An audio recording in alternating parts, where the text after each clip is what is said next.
Yo, c'est Noémie, bienvenue dans un nouveau Weekly Reading Vlog.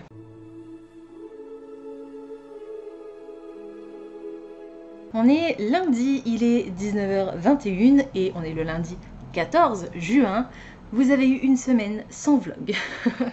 Je viens à l'instant de publier le vlog d'il y a 2 semaines et je n'ai pas du tout vlogué la semaine dernière. Je n'ai même pas du tout allumé mon ordinateur la semaine dernière. Pour la simple et bonne raison que, comme je vous l'avais dit dans le vlog précédent, j'étais chez mes parents, voilà, et on est rentré hier et je n'ai absolument rien fait du tout en termes de boulot, entre guillemets, pour la chaîne.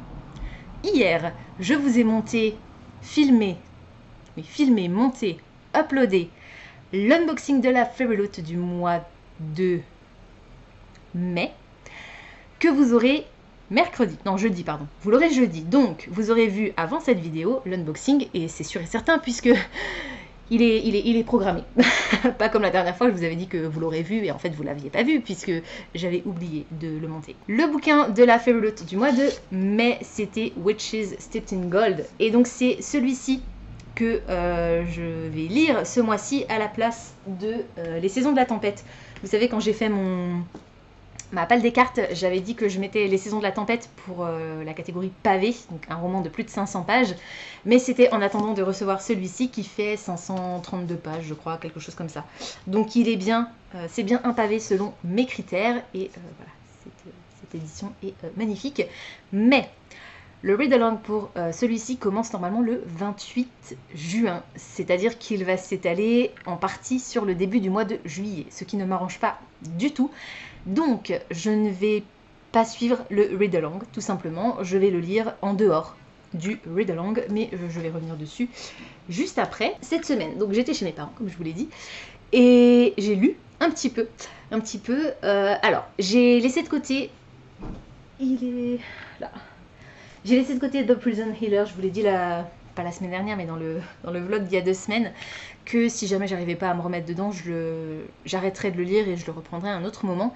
C'est ce que j'ai fait. J'ai pas réussi à le lire quand j'étais chez mes parents, ni dans le train, j'ai préféré me consacrer à autre chose, une autre lecture, 2 autres lectures même, et pendant que j'étais chez mes parents, j'ai pas lu tout simplement. Voilà, on est souvent sortis, on a passé du temps ensemble, donc j'étais pas spécialement plongé le nez dans les bouquins. Donc je laisse tomber The Prison Healer pour l'instant. Il faisait partie de ma palle du mois de mai, mais pas de ma palle des cartes du mois de mai. Donc ça n'a pas d'importance si je ne le lis pas. J'ai raté le read-along du coup, mais je raterai aussi le read-along de Witches Steeped in Gold puisque je vais le lire avant le read-along prévu. Donc voilà, comme dit, c'est pas grave, ce sera pour une prochaine fois.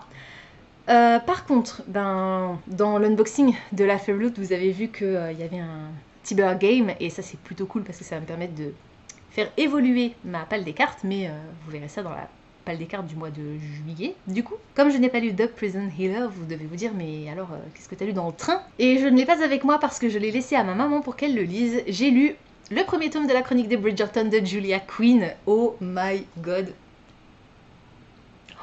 c'était trop bien. Alors du coup, je suis désolée, vous n'avez pas mon avis au fur et à mesure de ma lecture. En même temps, je l'avais quasiment fini dans le train. Donc, oh purée, c'était trop bien. Je l'avais quasiment fini parce que j'avais l'audio pour ce livre-là. J'ai adoré les personnages, j'ai adoré l'ambiance, j'ai adoré le style d'écriture. Vous savez, comme je vous ai dit il y a 2 semaines, que je décidais d'abandonner les Chroniques Homérides parce que le style ne me plaisait pas et qu'il y a tellement d'autres livres dans ma palle qui me font envie. Ben voilà. C'est l'exemple type, tout comme le roman dont je vais vous parler juste après.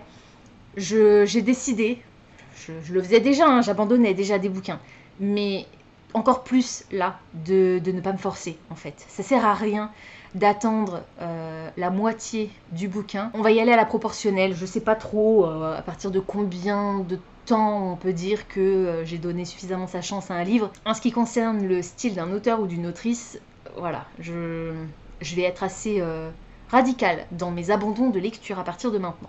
Parce que, bah voilà, tout simplement, j'ai pas à me torturer, entre guillemets. J'exagère beaucoup, hein, le terme est fort, mais voilà, c'est pas la peine de me faire subir des corvées, alors que j'ai tellement d'autres titres dans ma palle qui ne demandent qu'à être lus, en fait. Et c'est du temps de gagner sur ces lectures-là. Donc, j'ai adoré le style de Julia Quinn, c'était vraiment génial, l'histoire, tournure que prend l'histoire, tout était fantastique.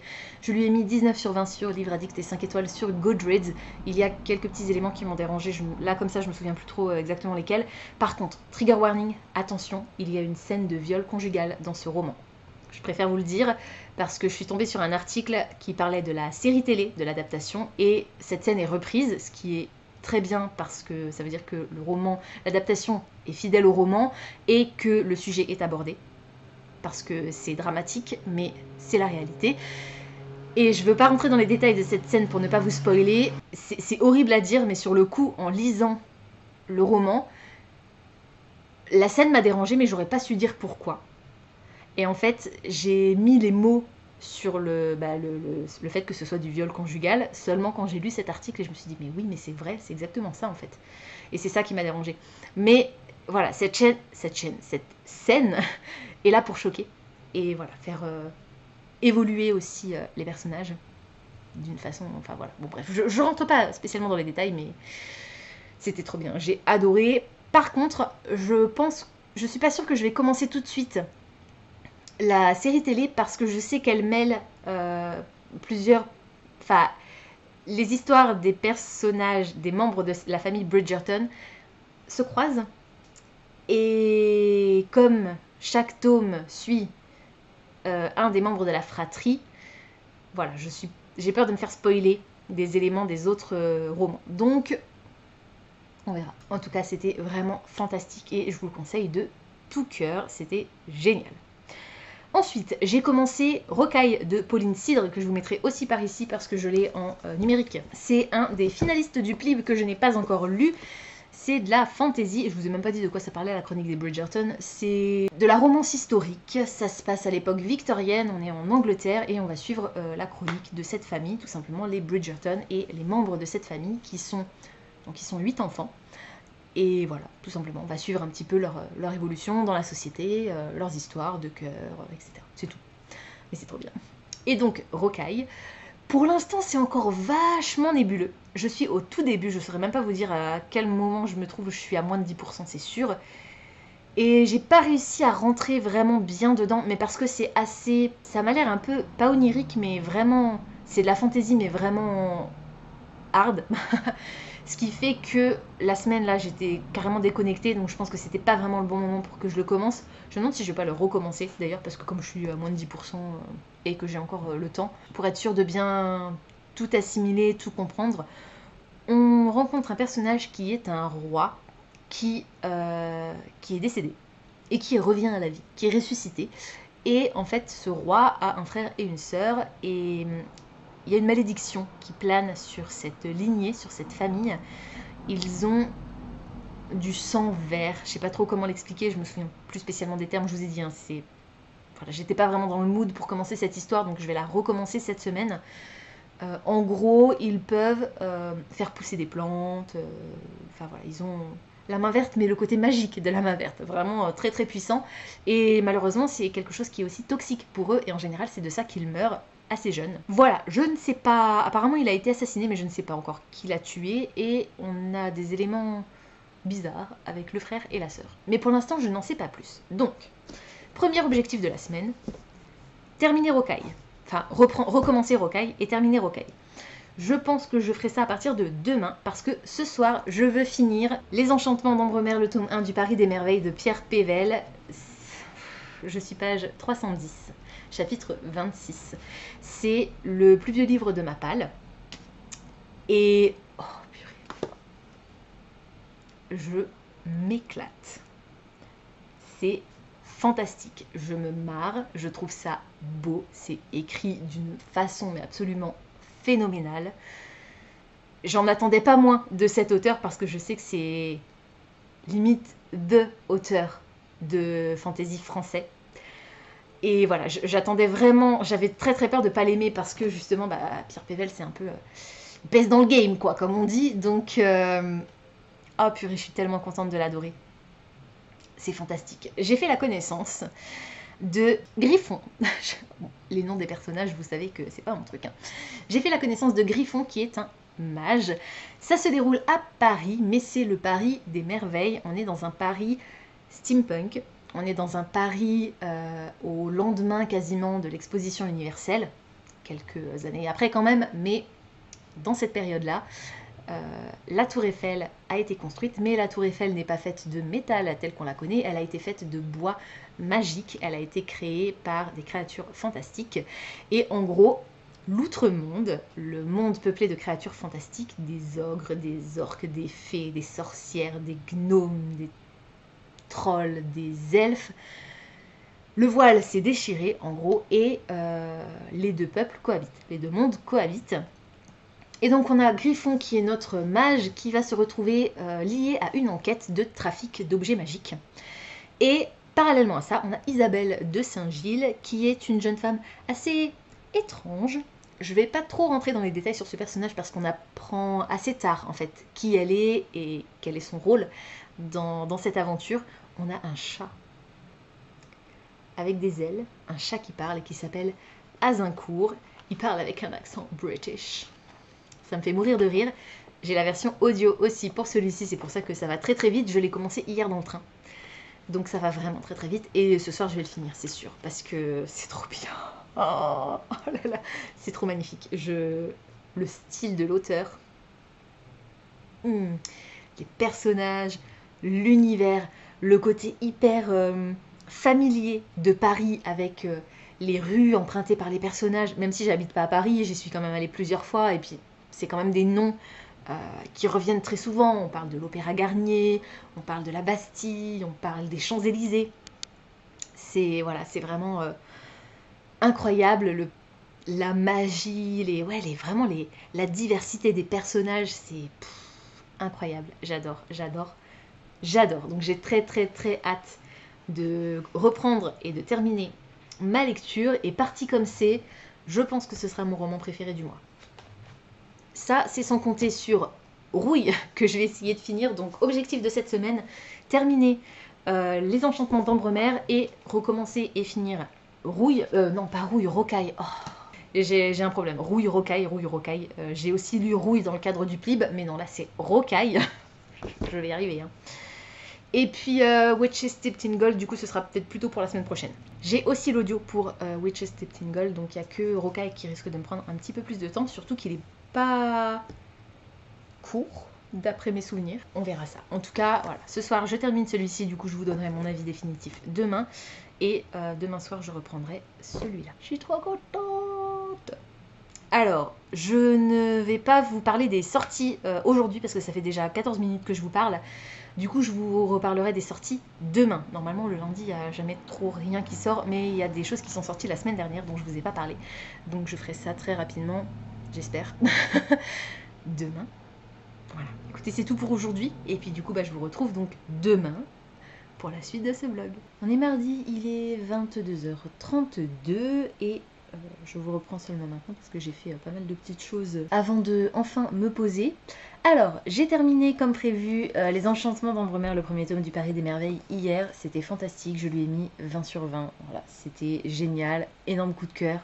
J'ai hâte d'avoir la suite des aventures de nos personnages et de pouvoir les retrouver tout simplement. Donc voilà. Pour l'instant, c'est effectivement mon roman préféré du mois. Je n'ai pas repris Rocaille tout simplement parce que j'ai oublié ma liseuse à la maison. Donc j'ai pas pu l'emmener, j'ai oublié de l'emmener au boulot, donc je ne l'ai pas lu à midi. J'ai regardé une vidéo sur YouTube à la place. Donc je vais essayer de reprendre ça ce soir. Je devrais réussir au moins à recommencer la partie que j'ai déjà lue. On va voir si j'avance un petit peu plus, mais c'est pas sûr. Je suis un petit peu fatiguée. C'était mon premier jour de reprise du boulot après les vacances, donc je suis pas non plus dans une forme olympique. Mais ça ira. Donc ouais, voilà, je suis trop contente pour celui-ci. Je suis ravie. Vraiment ravie. Du coup, je n'ai rien de plus à vous dire concernant mes lectures, puisque j'ai fini celui-là, mais je n'ai pas recommencé l'autre. Donc ce que je vais faire, c'est que je vais vous parler de toutes les sorties que j'ai ratées, que j'ai pas pu vous donner la semaine dernière, puisque je n'ai pas vlogué. Alors, vous êtes prêts parce qu'il y en a un paquet. Hein. Alors, je vais commencer avec des sorties en VO, parce que par rapport à la date, je vous les donne par ordre chronologique. Alors, la première que j'ai notée, c'est le premier tome de la série Burning Kingdoms, qui s'appelle The Jasmine Throne. C'est écrit par Tasha Suri. C'est de la fantaisie orientale. J'ai pas besoin d'en savoir plus. J'ai également noté toujours le 8 juin de Claire Andrews, le premier tome de Daughter of Sparta. Et là, on est sur toujours de la fantasy, mais avec des gladiateurs, et notamment une gladiatrice. Je ne sais pas si ce terme existe. Ensuite, j'ai noté de Ava Reid, The Wolf and the Woodsman. Je me demande si c'est pas du middle grade, mais j'ai un doute. J'ai aussi noté toujours le 8 juin, Fire with Fire de Destiny Soria. Et il y a des dragons dans cette histoire. Donc, c'est une possibilité pour la Fairyloot du mois de juin. Ensuite, je passe au 9 et il y a une seule sortie en VO en date du 9 qui m'intéressait. C'est Constellations of Scars de Melissa Escoué Housley. Et je me souviens plus du tout de quoi ça parle, mais la couverture est sublimissime. Je lis sur l'écran, c'est pour ça que je vous regarde pas forcément dans les yeux. Donc toujours le 9, mais cette fois-ci en français, le tome 4 de Heartstopper d'Alice Oseman, ça s'appelle Choses sérieuses au pluriel, et voilà, c'est la suite de la série que j'aime tant, donc je suis ravie. Et je suis d'autant plus ravie que j'ai découvert il y a peu de temps sur Instagram qu'ils allaient l'adapter sur Netflix. Donc je ne sais pas sous quelle forme, si ce sera du graphique ou bien de l'image en prise de vue réelle, je ne sais pas. Mais en tout cas, j'ai très hâte. De Olivier Gay, une nouvelle BD qui s'appelle Nécromant, le tome 1, le réveil de l'archimage. On est sur de la fantasy, de l'heroic fantasy, me semble-t-il, même d'après l'illustration de la couverture. J'ai aussi noté l'adaptation du roman de Victor Dixon, Phobos, le tome 1, l'envol des éphémères. Voilà, en BD. Donc comme je n'ai jamais lu Phobos, la version roman, je me dis que c'est une bonne façon de découvrir cette histoire, et peut-être qu'après j'aurai envie de découvrir le roman. J'ai noté également, toujours le 9, donc, de Crystal Kung, Fall in Love. C'est un roman graphique sur l'amour et ses nombreux pouvoirs, et je n'en sais pas plus parce que le résumé n'en dit pas plus, mais l'illustration de la couverture a l'air sympa. Toujours le 9, j'ai également noté Mystic Land. Non mais regardez-moi cette couverture s'il vous plaît, de Laia Lopez, et je ne sais pas du tout de quoi ça parle, si ce n'est qu'on va être vraisemblablement sur du fantastique, de la fantasy avec des créatures fabuleuses. Ensuite, en date du 10, j'ai noté le premier tome d'une nouvelle série de manga shoujo qui s'appelle Laisse-moi t'embrasser, et c'est écrit par Vega Nakashima. Toujours le 10, j'ai aussi noté Le mystère du tramway hanté de Fenderson Jelly Clark, et je crois que je vous ai parlé de cet auteur il n'y a pas longtemps pour une autre série qui est sortie récemment en version originale. On est sur de la fantasy orientale, je crois bien, steampunk. J'ai noté aussi le dernier roman traduit de Marissa Meyer qui s'appelle Instant Karma, c'est de la romance contemporaine. Je suis pas sûre que ça me plaise à cause de la thématique et du genre, mais Marissa Meyer, j'ai beaucoup aimé les 2 premiers tomes des Chroniques lunaires que j'ai lus. Donc je me dis pourquoi pas. Le 11 est sorti All Our Hidden Gifts, wow, de Caroline O'Donoghue. Je sais pas du tout de quoi ça parle, mais ça a l'air trop cool. le côté très occulte de la couverture m'attire énormément. Au début, je croyais que c'était de la VO puisque le titre n'a pas été traduit, mais voilà, j'ai hâte de découvrir cette histoire. J'ai également noté à la même date High Low, le premier tome de Elisa Pozzetta, et je crois que c'est un roman graphique ou une bande dessinée, je ne sais plus. Toujours à la même date, j'ai aussi noté Les Amours de Cassiopée, le deuxième tome des Sœurs Grémillet de Giovanni Di Gregorio, que j'ai adoré. J'ai vraiment beaucoup aimé le premier tome. Les illustrations magnifiques, le côté hyper onirique, l'histoire vraiment sympathique et la relation entre ces sœurs qui est géniale. Donc je vous conseille vraiment cette BD, et le tome 2 est sorti la semaine dernière. Toujours le 11, j'ai noté Gypsy de Steven Brust, c'est chez Mnemos, et là on est sur de la fantasy historique peut-être, avec la communauté des gitans, et ça m'intéresse assez. Voilà, je me dis pourquoi pas, ça change. Et donc aujourd'hui nous sommes le 15, et en sortie VO il y en a 2 qui m'intéressent. Il y a le premier tome de la série Blood Like Magic de Liselle Sambury. Cette couverture est somptueuse, encore une fois, mais je ne me souviens plus de quoi ça parle. Et enfin, Sisters of the Snake, c'est un premier tome, je ne me souviens plus du titre de la série, mais c'est écrit par Sacha Nanua, et vu la couverture, on va partir sur... alors je sais pas, je me souviens plus si c'est ce que c'est comme genre, mais ça va se dérouler en Orient, en Inde, peut-être, dans ces coins-là. Inde, Indonésie, je ne sais pas trop. Mais ça a l'air bien sympathique. Voilà pour toutes les sorties que j'ai ratées, que j'ai pas pu vous donner la semaine dernière et que je ne vous ai pas donné ni hier ni aujourd'hui. On est bon, on est à jour. Je vous ai pas dit grand chose à part les titres et l'auteur parce que je me souviens pas forcément des résumés à chaque fois. Mais comme d'habitude, dans la barre d'infos, vous retrouverez les références de tous ces titres. En fait, je vous note juste le titre et un lien pour que vous puissiez vous renseigner par vous-même. Si ce sont des livres en français, vous trouvez un lien vers le site Place des Libraires. Et si ce sont des titres en version originale, vous retrouverez un lien pour le site Book Depository. Écoutez, je vous laisse du coup pour cette fois-ci. Je vais continuer un petit peu de bosser là-dessus, moi. Et puis, je vais me remettre juste après à Rocaille. Et je vous en reparlerai un petit peu plus longuement demain. Du coup, je vous laisse. Et puis, je vous dis à demain pour la suite de ce vlog. On est mercredi, il est 20h36. J'ai repris aujourd'hui ma lecture de Rocaille. Je ne l'ai pas reprise hier parce que finalement il était super tard en fait. Je ne m'étais pas rendu compte qu'il était si tard. Je n'ai pas lu hier soir. Donc j'ai repris Rocaille. Je l'ai recommencé du début comme prévu et je suis maintenant à 9% dans ma lecture. Je suis sur un chapitre qui s'appelle Or. Je suis page 35 sur 370. Je ne sais pas si la version papier fait le même nombre de pages, mais voilà, je suis quasiment à 10% du coup. Pour l'instant, ça me plaît assez, mais c'est très nébuleux, comme je vous l'ai dit en début de semaine.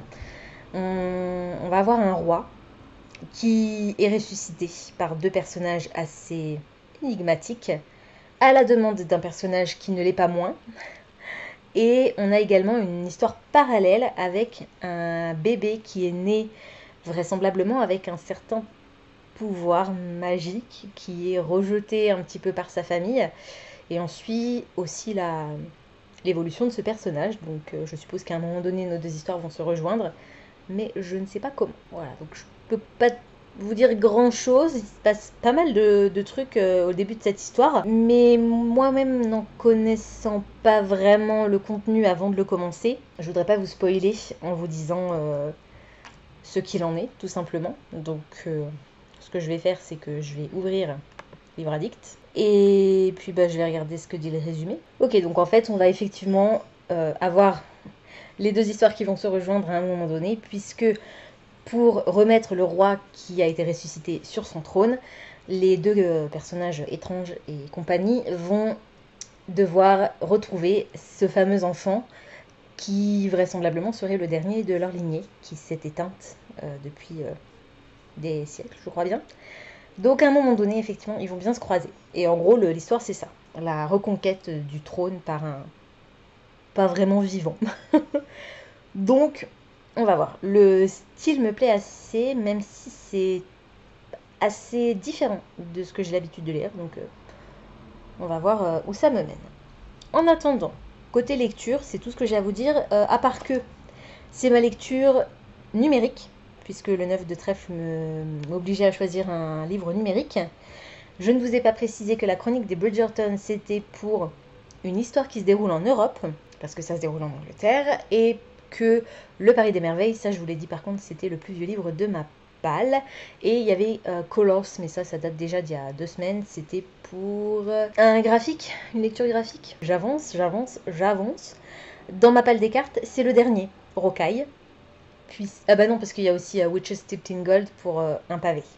Donc, dès que j'aurai terminé Rocaille, je me plongerai dans Witches Steeped in Gold, mais ça, ce sera plutôt pour la semaine prochaine. Je vais vous parler des sorties du jour. Il y en a 4 qui m'intéressent. La première s'appelle Notre guerre contre le sexisme ordinaire de Hélène Mulan. C'est, je crois, une BD, un roman graphique, j'ai un doute. En tout cas, rien que le sujet m'intéresse énormément. Une BD, La Moira, le premier tome, La Louve et l'Enfant de Lilian, qui est l'illustrateur de l'adaptation de La Quête des Willan et Elana et compagnie.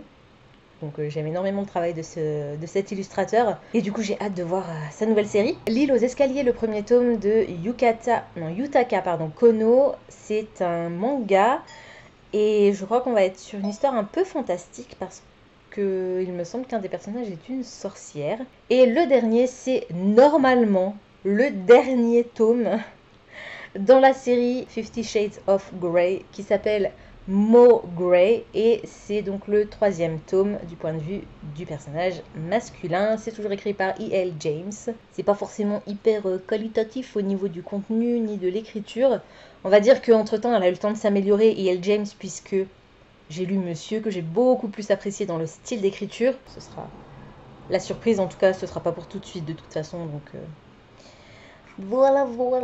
Écoutez, c'est tout pour aujourd'hui, et puis du coup je vous retrouverai demain pour la suite de ce vlog. On est jeudi, il est midi 10, je viens de rentrer, j'ai fait quelques trucs en rentrant du boulot, c'est pour ça que je suis pas rentrée tout de suite à la maison. J'ai continué un petit peu hier soir, mais pas beaucoup, j'ai dû lire 1 ou 2 chapitres. Rocaille de Pauline Cidre, que je me remettrai par ici. Je sais pas, j'arrive pas à entrer dans l'histoire, je suis pas captivée. Voilà, je lis, ça se lit bien, c'est bien écrit, mais j'arrive pas à entrer vraiment dans l'histoire, ça manque d'action pour moi. Il y a plein de choses encore assez mystérieuses, et je sais pas. Écoutez, on verra, hein, je vais continuer de toute façon, je veux absolument arriver au bout de cette histoire. Donc je vais m'y remettre cet après-midi, fin d'après-midi peut-être, parce que j'ai pas mal de choses à faire aujourd'hui, notamment vous filmer l'update lecture du mois de mai, parce qu'on est déjà le 17 juin. Mes photos sont faites, donc une fois que j'aurai tourné, monté, uploadé l'update lecture, je pourrai le mettre en ligne pour ce samedi et mettre les photos sur Instagram. Au niveau de mes lectures, j'ai rien de plus à vous dire pour l'instant, puisque je suis vraiment concentrée uniquement sur Rocaille pour pouvoir le terminer cette semaine. Mais je suis passée chez Cultura parce que j'avais reçu ma commande. Le bleu ne va pas à tous les garçons de George M. Johnson. Donc c'est une version reliée sans jaquette avec du vernis sélectif. C'est une photo de l'auteur et il est absolument somptueux. Donc c'est tout simplement George M. Johnson qui raconte sa vie et comment il vit le fait d'être un homme afro-américain gay. Je crois qu'il est gay. En tout cas, il fait partie de la communauté LGBTQI+. Mais je ne sais... je vais découvrir en fait, tout simplement. Voilà, donc il est vraiment somptueux. Je vous l'ai déjà montré, mais je vous le remontre parce que voilà. Les end pages rose et bleu. C'est marrant parce que du coup, le bleu est en haut et à la fin, les couleurs sont inversées. Et on a des photos qui ponctuent le récit. Et ce qui est bien, c'est que c'est pas du papier glacé. Parce qu'en général, dans les biographies, quand les éditeurs mettent des feuilles de papier glacé pour les photos en couleur, là les photos sont toutes en noir et blanc, je crois, les pages de papier glacé ont tendance à se détacher et du coup le livre s'abîme vite. Là, ce n'est pas le cas, il est juste magnifique, somptueux. Il n'est pas très long, 285 pages en comptant les remerciements. Voilà, donc j'ai très hâte de le découvrir. Ça va me changer mais totalement de mon genre de prédilection, parce que là on n'est pas sur de la fiction, on est sur la biographie tout simplement de cet auteur qui raconte sa vie. C'est le principe d'une biographie. Voilà, donc j'ai très hâte de découvrir son histoire tout simplement. Et donc je vais le mettre ici. Hop, avec les autres livres de Saxus. Écoutez, c'est tout pour le moment. Du coup, j'ai, comme je vous l'ai dit, pas mal de choses à faire, donc je vais faire tout ce que j'ai à faire. Et puis je vous reprendrai soit ce soir, soit demain pour la suite de ce vlog. On est dimanche, il est 20h55 et je vous reprends seulement maintenant parce que je n'avais pas grand chose à vous dire les autres jours, tout simplement. Je n'ai pas avancé dans Rocaille hier ni avant-hier, je crois bien. Comme je vous l'ai dit mercredi, mercredi ou jeudi, j'arrive pas à... Voilà, j'ai pas spécialement envie de reprendre ce roman, l'histoire ne m'emballe pas pour l'instant. Donc, je m'y suis remise là, j'ai lu 2 chapitres et je vais essayer d'avancer au max ce soir. Et je vous en dirai des nouvelles demain, et donc vous verrez ça la semaine prochaine. À part ça, je suis arrivée à 15% à peu près de ma lecture. Sinon, à part ça, rien de neuf au niveau lecture. J'ai oublié de vous dire, de vous donner les sorties. Alors je vais le faire de tête. Je crois qu'il y en a 2 qui sont sortis entre temps. On a le tome 2 de Nevernight de J. Christophe qui est sorti cette semaine. J'ai pas encore lu le tome 1, donc je vous le mentionne juste histoire de dire que. Et j'ai eu un problème avec ma précommande. Je l'avais précommandé chez Amazon. Parce que j'avais eu des problèmes avec Place des Libraires et tout ça. Finalement, comme j'ai réussi à me procurer mes autres romans de Saxus chez Le Cultura à côté de chez moi, je me suis dit, je vais annuler ma précommande Amazon et le précommander chez Cultura, ce que j'ai fait sans aucun problème. Je suis allée sur le site internet de Cultura, je l'ai précommandé, je l'ai prépayé. Et le jour de la sortie, pas de nouvelles. Le lendemain, pas de nouvelles. Et vendredi, j'ai reçu un mail m'informant que ma commande était annulée parce que le livre était en rupture de stock chez l'éditeur. J'ai pété un câble. En sortant du boulot, je suis allée direct chez Cultura et heureusement, je suis tombée sur un libraire hyper sympa. J'adore ce Cultura, les gens sont super cool et voilà, et bien sûr, c'est pas de leur faute. Mais voilà, donc le gars m'a expliqué, il était désolé pour moi et donc il m'a expliqué un petit peu ce qui s'était passé. Et en fait, je l'ai recommandé chez Amazon. Du coup, ça fait chier, mais je devrais le recevoir mardi. Et pour mes autres précommandes, j'ai vérifié avec lui. Et voilà, donc c'était bon pour la méthode Lighty qui sort la semaine prochaine. Et j'ai pu aussi précommander La maison au milieu de la mer Céruléenne. Voilà, et comme ça, au moins, voilà, je suis plus sûre de les recevoir. Mais voilà, il y a quand même une plus grosse chance que je les reçoive. Et si jamais j'ai pas de nouvelles le jour de la sortie, il faudra que j'hésite pas à les contacter tout de suite pour savoir ce qu'il en est. Je sais pas si c'était très clair ce que je vous ai dit, je m'embrouille un petit peu, je suis désolée, on a eu un problème il y a une demi-heure à peu près. Je sors de la douche, comme vous pouvez le constater. On a des orages à Strasbourg et on a la foudre qui nous est tombée dessus. C'est-à-dire que j'étais en train de me déshabiller pour aller sous la douche et j'ai vu un flash et j'ai entendu un clac, genre une grosse explosion quoi. Et en fait, il y a un truc qui a grillé, on sait pas quoi. Mais la foudre nous est tombée dessus et genre elle est passée, c'était dans la rue quoi. C'était dans la rue et quasiment sous nos fenêtres, donc je sais pas si ça a heurté un lampadaire ou une maison, une antenne, je ne sais pas. En tout cas, on a, désolé pour le bus, j'en profite, j'aère maintenant qu'on a un peu d'air frais, même s'il pleut. On a l'alimentation de la box qui a grillé. Donc on n'a pas internet. Pas à cause de l'alimentation, parce que l'alimentation, mon chéri a pris celle de la télé, donc la box refonctionne, mais on n'a plus internet parce que non seulement notre alimentation a grillé, mais en plus internet est coupé. On est impacté par la panne due aux orages, donc on attend qu'internet revienne, c'est-à-dire que je vais pouvoir monter ce vlog, mais je ne sais pas quand je vais pouvoir l'uploader, donc je ne sais pas quand est-ce que vous l'aurez. Youpi kralala. Bref, je vous ai parlé de Nevernight, mais je ne vous ai pas parlé de Les Nouveaux Fantômes, les fantômes du nouveau siècle. C'était ça. Je ne me souviens plus du nom de l'auteur par contre, parce que j'ai pas mon carnet sous les yeux. Et c'est du fantastique ou de la fantasy, je crois que c'est chez les Moutons électriques, mais je ne me souviens plus trop de quoi que ce soit d'autre.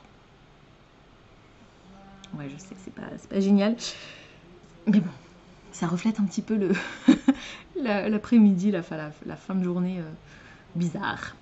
Voilà. Écoutez, je pense que c'est tout pour l'instant. J'ai aussi calculé que pour que vous ayez ma palle des cartes avant le 1er juillet, qui va tomber un jeudi, il fallait que je vous la mette en ligne au plus tard samedi prochain. Ce qui veut dire qu'il faut que je la tourne soit demain, soit jeudi, soit samedi, et que je la monte et upload dans la foulée. Mais je pense que je ferai ça plutôt jeudi. Demain ou jeudi. Mais demain, ça m'étonnerait parce que je veux d'abord finir Rocaille et au moins entamer Witches Steeped in Gold. Parce que si je n'entame pas Witches Steeped in Gold, je vais avoir droit à un châtiment. Et je ne veux pas avoir droit à un châtiment. Je pourrais très bien le prendre et commencer un chapitre ce soir, mais ce serait tricher un petit peu. Donc, je veux d'abord finir Rocaille et ensuite commencer Witches Steeped in Gold. Voilà. Écoutez, comme dit, c'est tout pour aujourd'hui et pour cette semaine de vlog à nouveau un peu raccourcie. Je vous remercie quand même de l'avoir regardé jusqu'au bout et puis je vous retrouve demain pour moi et la semaine prochaine pour vous pour un nouveau weekly reading vlog. Ciao.